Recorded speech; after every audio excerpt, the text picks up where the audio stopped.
2 days before her tragic death, Amy Winehouse made a heartbreaking confession to her bodyguard, one that revealed just how much fame had cost her. It was a rare moment of honesty, stripped of the chaos, the music, and the cameras. For years, the world had watched her soar to stardom, and then slowly unravel under the weight of addiction, heartbreak, and relentless public scrutiny. Her words in those final days still haunt those who knew her best.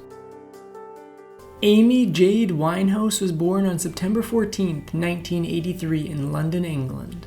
Her father, Mitchell Mitch Winehouse, and her mother, Janice Winehouse, had one child 4 years prior, Alex. Amy Winehouse's brother would prove to be a reliable retreat for the singer in her most desperate years. When baby Winehouse was born, Alex didn't have a favorable point of view on suddenly having a sibling to share their parents' attention. In a 2013 interview, Alex said, "She smelled, and I didn't like it. I just thought, I don't like the smell, I don't like you." This would all change dramatically as they grew up. Neither of her parents were musicians by profession. Mitch was a window panel installer and taxi driver, and her mother was a pharmacist. They were Jewish, and while they weren't religiously dedicated, they participated in many of the cultural aspects. In her early life, Winehouse attended Jewish Sunday school, which she would later claim taught her about being Jewish. Her parents separated when Winehouse was only 9, and she had to split her youth living in London with her mother on weekdays and her father in Essex on weekends.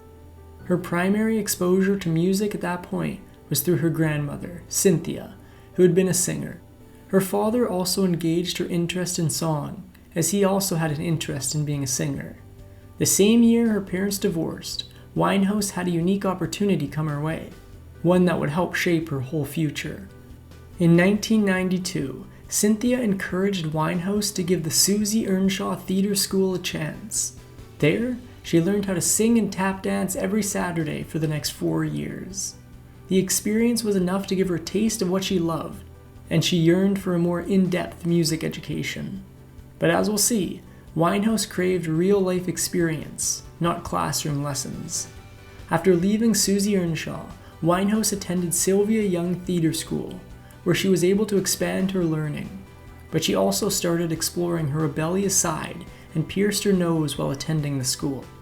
She was actually a great student, it seems, with her English teacher claiming she would be a great writer someday. They didn't know how right they would be.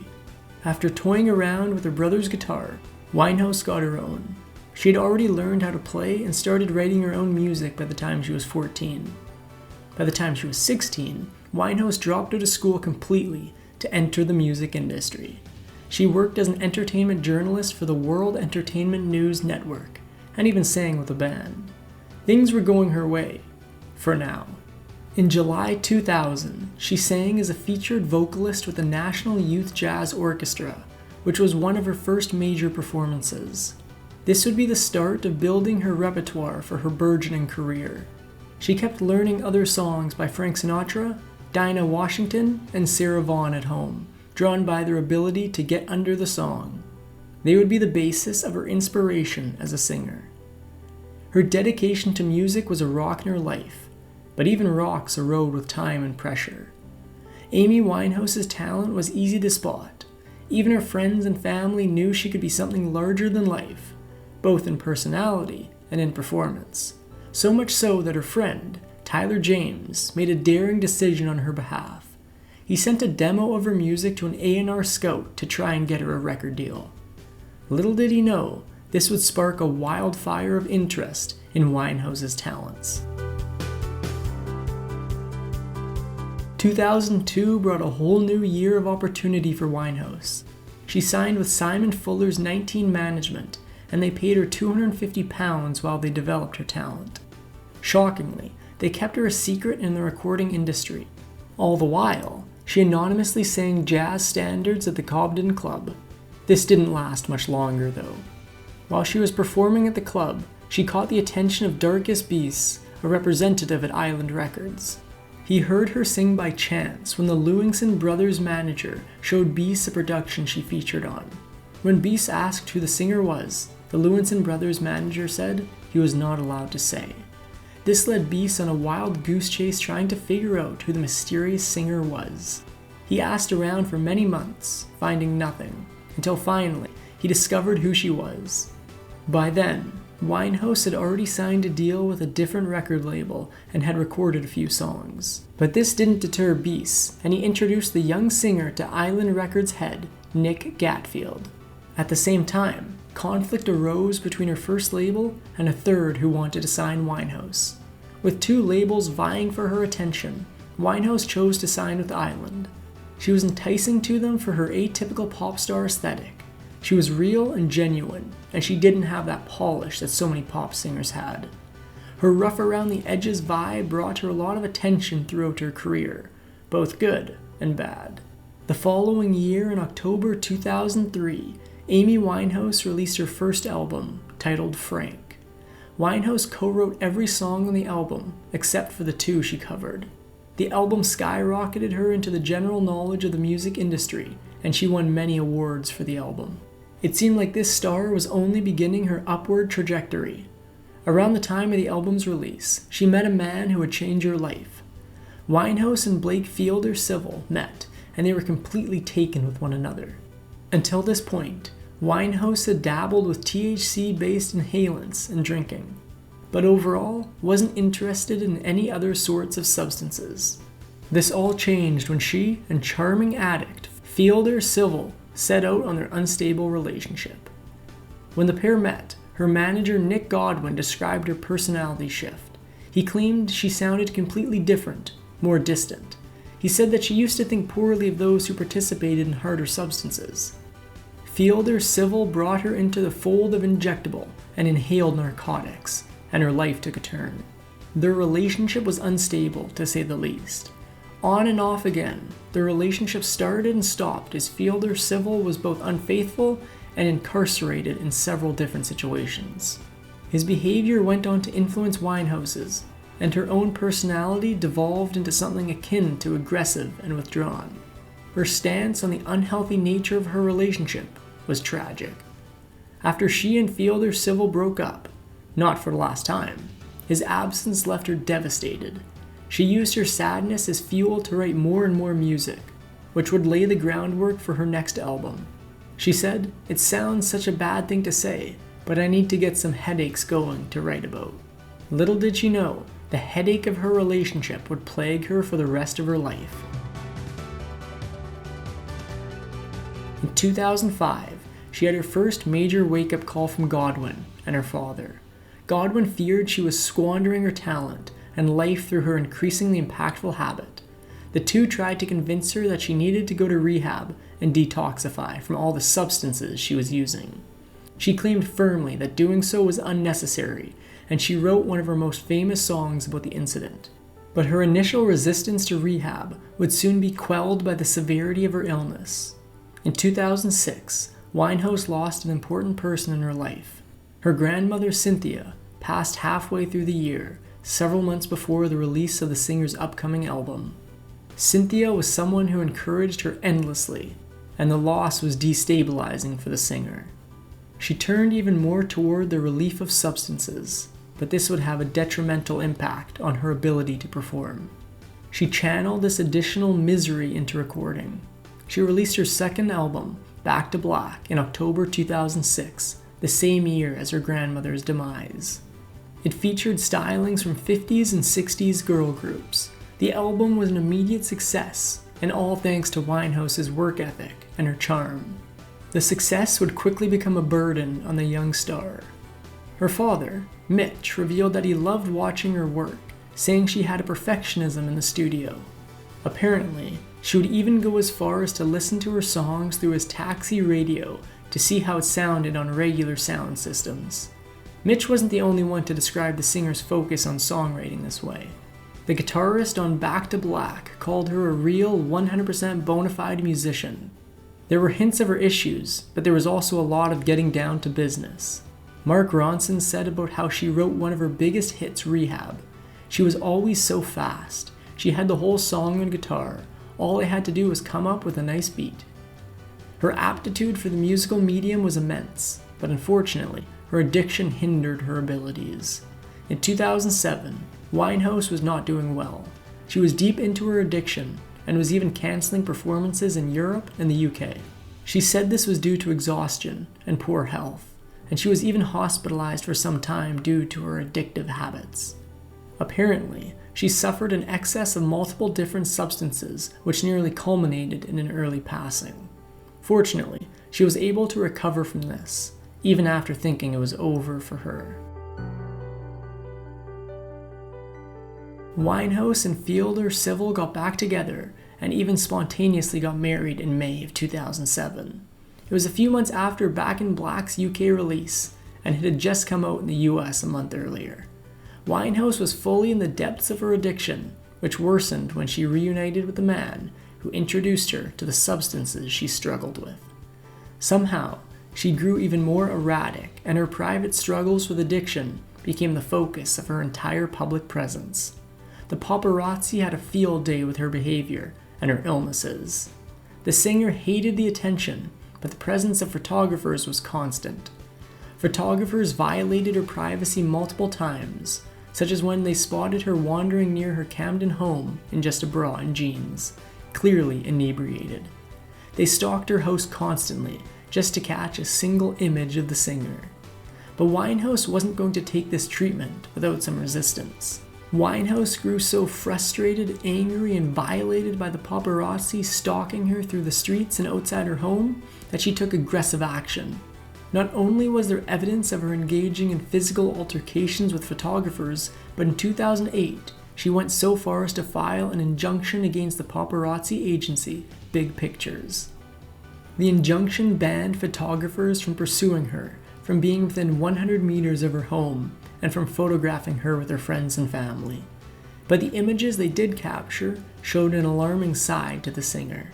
On several occasions, the photographers had allegedly captured her while inhaling a destructive substance.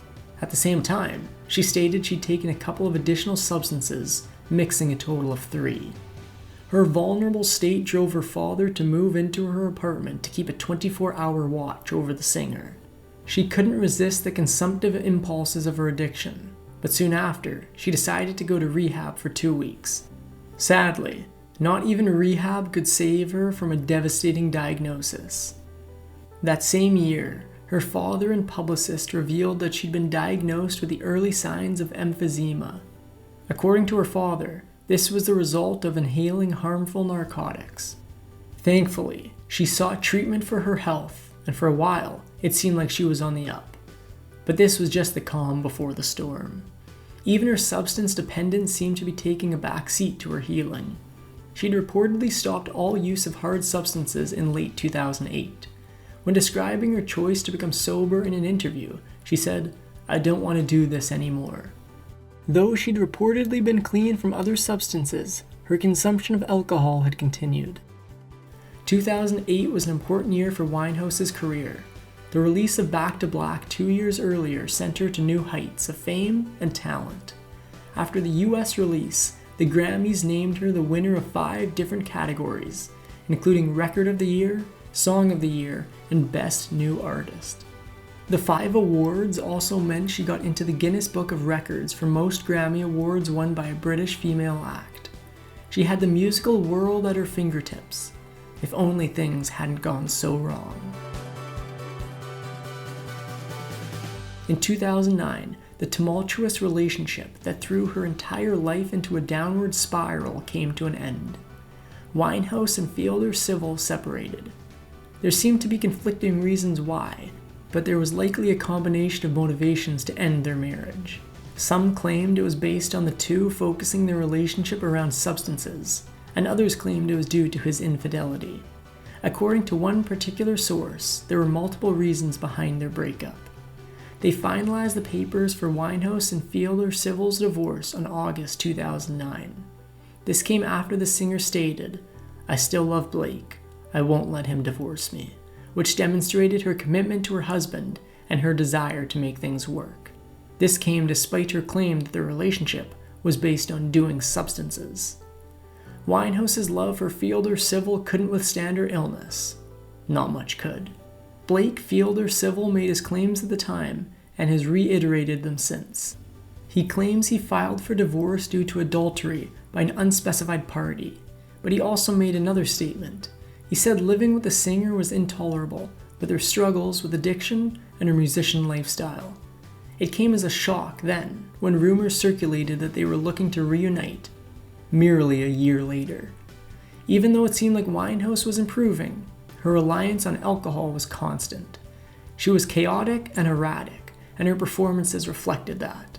Though she was recording her third album, she ran into trouble with London officers for public order offenses. Her emphysema also sent her to the hospital, alongside pain from her chest implants. It was clear that though she'd given up the harder substances, she was still deep in her emotional struggles. Her performances were a pinnacle of her strange behavior. While in Belgrade, Serbia, her struggles with addiction were on full display. Everybody was shocked she was doing anything, said her label's parent company, Universal. The label cancelled the rest of the tour that summer in hopes that Winehouse could go home and recover. But after coming home and being so alone in the face of her fame, her condition took a turn for the worse. 2 days before the discovery of her demise, both her mother and her bodyguard stated that Winehouse was behaving in an intoxicated manner. Unfortunately, with one problem quelled, another arose, and Winehouse focused her attention on alcohol. But aside from that, everything seemed fine, including Winehouse. Winehouse visited her doctor for a routine checkup on July 22, 2011. The doctor had apparently been pleased with the state of her health since Winehouse had been making an increasing effort to take care of herself for a little while now. After their appointment, Winehouse even called him to express a surprising sentiment. The doctor had reported that Winehouse had called after their checkup and confessed, "I don't want to die." She went on to explain how she'd done her best to stay sober, but still struggled to maintain it over a longer period. This was the second to last thing Winehouse said to other people before her passing. Her bodyguard remembers an even more shocking statement from the singer. "When you get famous as quickly as Amy Winehouse did, the change can be shattering for anyone. Attention from British tabloids notorious for their aggressive tactics and demeaning headlines only chipped further away at Winehouse's sense of self and ability to live her life with any normalcy. Combined with her ongoing personal problems, family, romantic partners, and struggles with mental illness, eating disorders, and substance misuse, and it could all seem like being slowly suffocated in full view of the entire world. After her fateful visit with her doctor, Winehouse had one final conversation with her bodyguard, and what she said was absolutely heartbreaking. She told him, "If I could, I would give it back to just walk down the street with no hassle."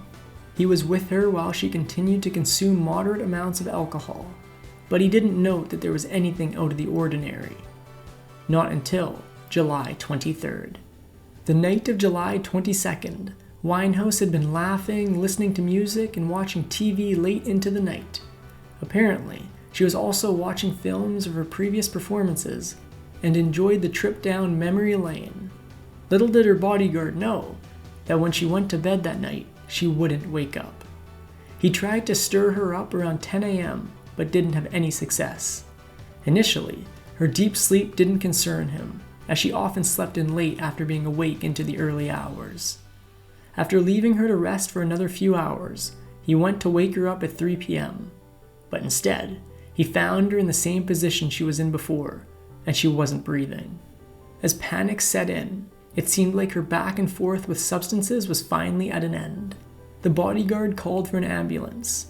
The emergency response team took almost an hour to arrive at Winehouse's flat, where they were unable to revive her. A short while later, Metropolitan officers announced her passing. Amy Winehouse was 27 at the time of her departure, which brought her into the same group as musicians like Kurt Cobain and Jimi Hendrix. For exclusive perks like early access to new videos, priority replies to your comments, and to have your say on future content, consider becoming a Factinate member. On top of that, your support helps keep the channel going. Click the link in the description for more details. Being a member of the 27 Club was a tragic addition to the singer's career. With her history of substance use, Reporters and gossip were quick to assume a combination of different chemicals caused her demise. This was later proved untrue by not one, but two coroner's reports. This was first done in 2011 and quickly put into question, but in 2013, Dr. Shirley Radcliffe concluded the cause of the singer's passing was misadventure due to alcohol toxicity. If you enjoyed this Factinate video, give it a thumbs up and subscribe for more incredible stories. Want to say in who we cover next?